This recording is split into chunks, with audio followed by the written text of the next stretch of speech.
नदीबंध सुदृढ़ीकरण नारे अर्थ हड़प होता नहीं अभियोग होती निम्नमानर काम कर अर्थ हरिलुट होता अभियोग होती 6 कोटी ऊर्ध्व टंकार प्रकल्प सामान्य कालबैशाखी वर्षा धसी जाइछि। बालेश्वर जलसंपद विभाग पक्षर रेमुणा ब्लॉकर काठ संगड़ा निकटस्थ नदीबंध सामान्य वर्षा धसी जाइछि। वर्षा एपरी अवस्था तेबे बन्यारे परिस्थिति किपरि रहिबो सेने एबे चिंतारे लोके तेबे एने अधिक आलोचना करिसेंति हम बालेश्वर रिपोर्टर आशुतोष मल्लिक। सरकार का माल दरिया में डाल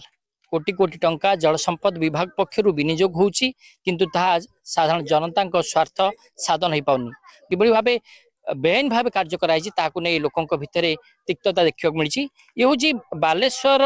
जिलार जो रही रेमुणा ब्लॉक काठ संगड़ अंचल आप देखिपे 6 कोटी ऊर्ध्व टंकार प्रकल्प निर्माण होती बंध को सुदृढ़ीकरण 6 कोटी ऊर्ध्व टंका विनियोग होती किंतु गोटे काल बैशाखी वर्षा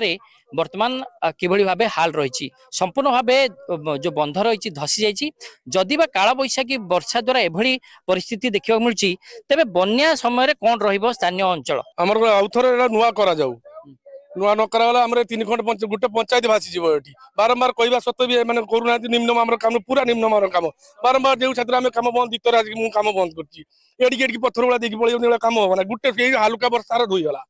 आ टिके वर्षा ने हम गां भासी जीवो ता भाई केवल जेई जाई बारंबार ता कहबा द्वार से हम कथा सुनुन कोन बात करून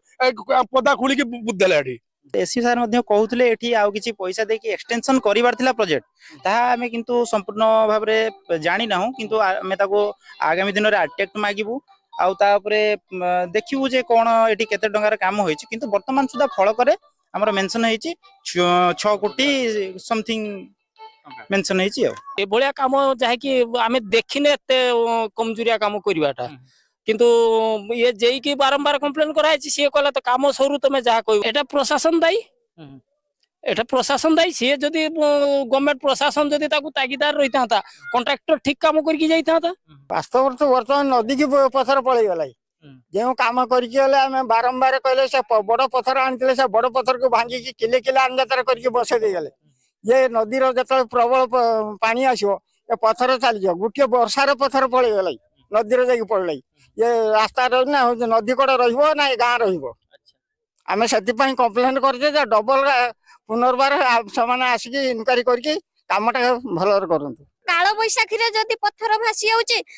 जाता पानी प्रखर आसो से यार अवस्था कौन हम आमर 3 मुहर जो गाँ रही आमर काठसंगड़ा गाँ ए गाँ तो पूरा शून्य हो आमर परिस्थिति बहुत असंभाल हम तेणु करके आमर निवेदन प्रशासन को जे